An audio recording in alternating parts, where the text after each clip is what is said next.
So Coach, we're kind of living like, and with everything going on right now, it's been, what I'm calling it is a moment. So have you, and kind of, piggybacking on that, have you had any chance to talk with your team, about police brutality and kind of everything going on right now in the world? Yeah, we great question. We do something called the speaker series, and we have two speakers in a week. We typically go Monday and Friday, and we do it at 4 p.m. It lasts for about an hour. And we've had,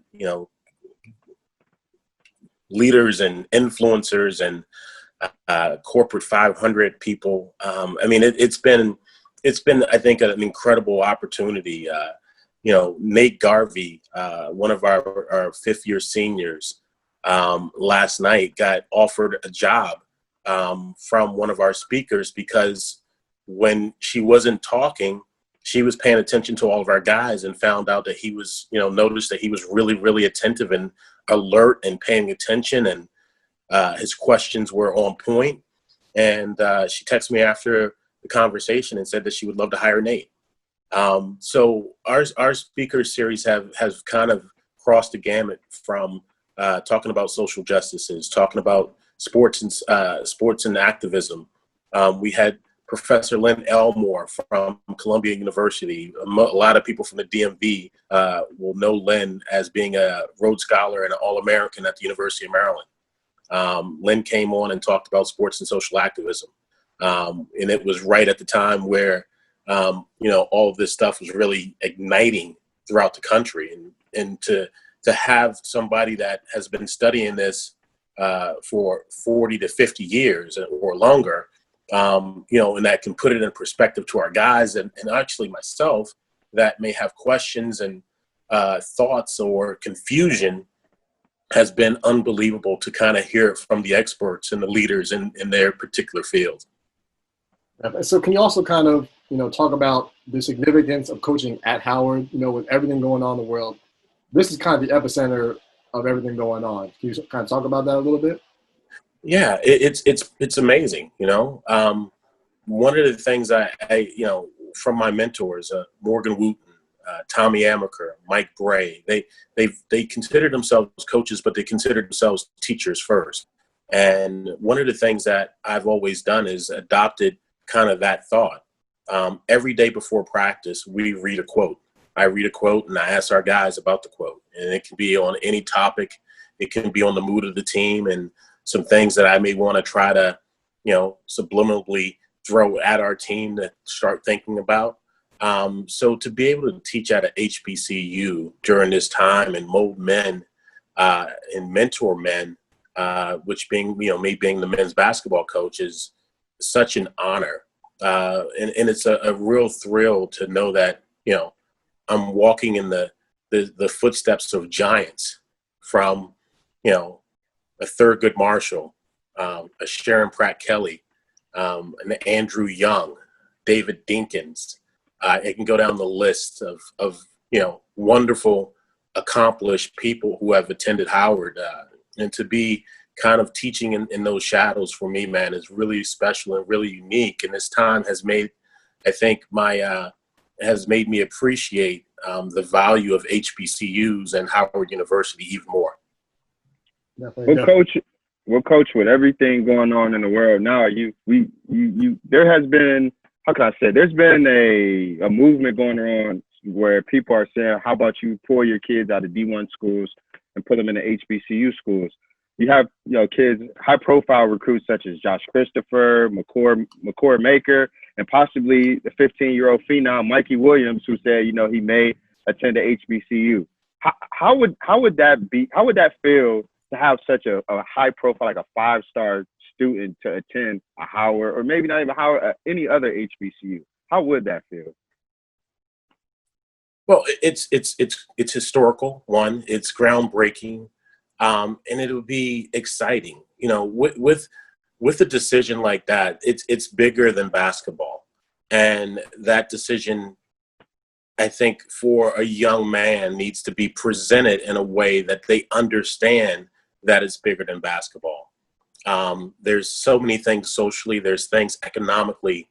If one of those young men were to choose a school like Howard, it changes the history of that university. Depending on the success that we could have in our program with one of those young men there, we'll have so much more visibility, right? But if we're able to get to win the MEAC, get to the NCAA tournament, now you have 8 million people watching that first round game, which means that there's more opportunity for students to learn more about your university over those 2-hour periods, or the time that, the game is leading up to the game. There's more students applying to Howard that have higher GPAs and higher SATs or ACTs, which, with the U.S. News and World Report, gives us a better ranking. There's more sales at the bookstore. Donors and alums start reaching in their pocket a little bit more now. So there's more money going into the university. It is truly something that is larger than basketball. If these young men were to start taking a look at HBCUs, and specifically mine at Howard, it can really change the face of a university and the infrastructure of the university. You hear Jalen Rose talk about his time at Michigan in the 5-5. Well, he talks about, like, what if the Fab Five, or Jimmy King talks about, what if the Fab Five have gone to Howard? Like, all the buildings that have been built at Michigan during that period of success that they had after the Fab Five was there, that money could have been put into a HBCU, develop that campus even more with the infrastructure. So when you're talking about something like this, it's something not to be taken lightly. It's something to be taken very seriously. I just want to know that for me, it's kind of like a new, I'm not going to call it a fad, because I don't want to belittle anybody's heart and what they're thinking right now. But, we've had guys in the last couple of weeks that are top 10 guys in the country send us text messages or emails or reach out and say, hey, man, can you offer us? And, my thing is, like, am I offering you so you can put this on social media and kind of use it as an opportunity right now with this present time to, show your solidarity to the movement? Or am I offering you right now and this is serious? Because we don't have a $15 million budget like, some of the Blue Bloods. For us to bring a young man in for California and spend 3 days whining and dining him for his official visit can cost us up to $10,000. And that's 1/6 of our recruiting budget. So, for us, it's something that we need to take very seriously, and the intentions and the thoughts of these young men, we need to take all of that in, but also we need to get to know them first and foremost, develop a relationship with them and build, because it's, we don't have that type of budget where we can just bring guys in every week and let them have a piece of the HBCU culture and then, go somewhere else and spend their year or 4 years at that other institution. I agree, Coach. I mean, there was a point I was watching. I'm a big Slam fan. I always love watching Slam on Instagram or whatever. And there was a time where I was watching a video where there was 2 kids arguing about, like, where were they going in college. And one kid was like, I got recruited to Howard. I don't remember the kid's name, but I know that the other guy that was telling me, oh, you're going to Howard, like as if that was he was looking down on him. I'm like, man, little like, Howard got a lot of history behind it. You go to Howard, you get your name up in the rafters at Howard. There's a lot of people that have their names in the rafters at the Kentuckys and the UCLAs, but to put your name up at Howard means volumes.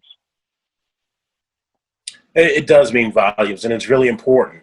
The thing that I understand is that I was part of, we talked about it earlier, I was part of the first team at Duke that won a national championship. I was part of the first team at Harvard that won the Ivy League championship since 1942 or 1946. So when you're a part of something, it gives you some leverage, and it gives you some branding and some marketing where people remember you. I just was an assistant coach at Harvard, but I can pick up the phone to a number of Harvard alums, and they'll return my call. They've I'm an entrepreneur. I've built a couple businesses. They've been part of my business development. And it's the same at Duke. Like, I can pick up a phone call right now and, dial just about anybody at the community at Duke, and they're going to answer my call without hesitation. So that's really important when I think you start to look at, your school and how you select schools. Can I go somewhere where I can create a legacy? Can I go somewhere where I can brand, position, market myself and separate myself from the other students that have either played here or attend here? I think that's really important. So it's not about sometimes the level. It's more important about the fit. And part of that fit is, can I create a legacy here? Well, kind of piggybacking off what Marshawn said, what would it be a step for Black athletes towards realizing their power in the collegiate landscape by deciding to come to an HBCU like Howard or North Carolina Central? Yeah, I think the athletes are realizing more and more that they do have the power, and we're going to see a 5-star kid choose one of our universities real soon, like really soon. And when that happens, it's gonna shake the world. It's gonna shake the news cycle. It's gonna shake the sports news cycle. It's gonna be something that is, you see some of these young men commit to schools and their news cycle with their release is 24 hours. Like, when this happens and when one of these young men chooses a HBCU, that story is going to live for a very, very, very long time. It'll live forever. Yeah, but so kind of piggyback off that a little bit. I'm pretty sure you're aware of a guy named Nate Tabor who committed to Norfolk State after decommitting from St. John's. Can you kind of talk about that a little bit? Yeah, I don't know his story. I obviously just picked it up late. I know he's like a 4-star kid, young man, and Norfolk State has done. Coach Jones down there has done an unbelievable job. He gets guys that know how to play. He gets guys that are tough. He has a pipeline from New York, being a New York guy.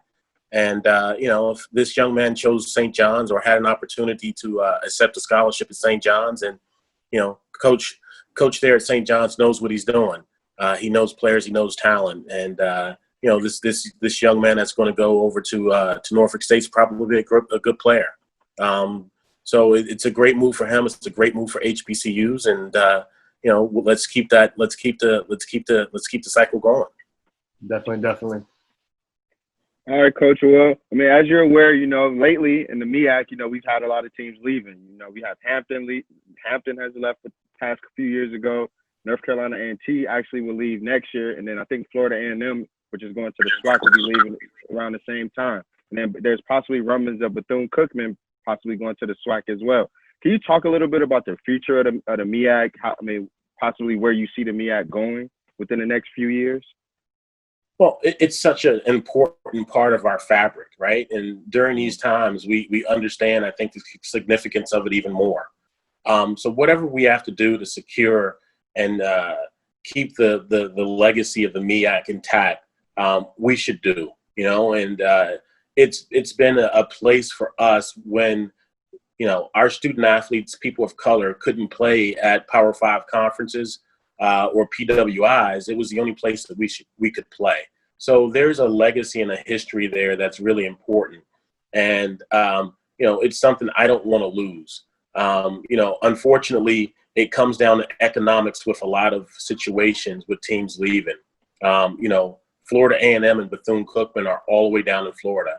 So everything they do, it's going to be a plane trip to come up north to compete and play. You got Florida A&M that has announced already that they're like, that's a great academic institution.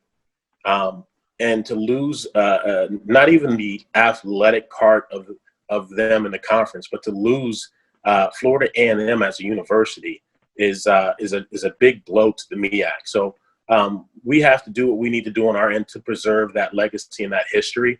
And, hopefully we won't have any more exiting from the MEAC, and we can replace Florida A&M, I hope, with a fine HBCU, or maybe not even an HBCU. It may be a PWI. But we need to bring in a university that stands for the things that we believe in and where we are at this point in our country. that, you know, kind of is unified with the thoughts of where this country is heading in the future. All right, Coach. Well, as we're coming to the end of this interview, it's been a fun interview. We got to know you a little bit. We're gonna do this game it's called Rapid Fire Questions. We're gonna ask you 5 questions. You have to give me the first thing that comes on your head, Coach. All right, I'll do me and Noah is gonna switch. It's nothing crazy. Me and Noah are gonna ask you question by question. I'm gonna start with the first one. So, if you could add one Duke player within the last 10 years to your championship team in the 90s, pick one Duke player. Who and why?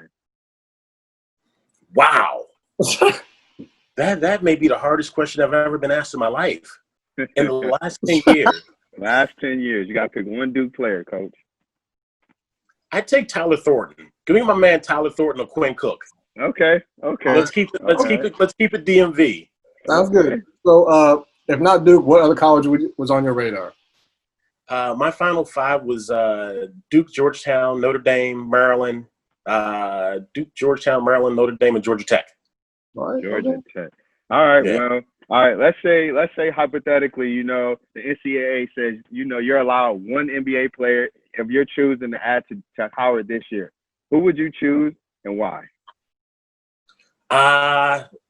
One player from the NBA player. Just one. Wow. These are tough questions. They're great. I go with my man, either Kyrie or KD. Okay. Ooh, okay. I like those choices. Okay. So can you talk about the best part of the Brotherhood?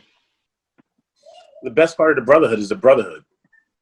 You know, it's sincerely, you know, picking up the phone, picking up the email, reaching out to your brothers, seeing each other, supporting each other. The Brotherhood is real. The Brotherhood is real.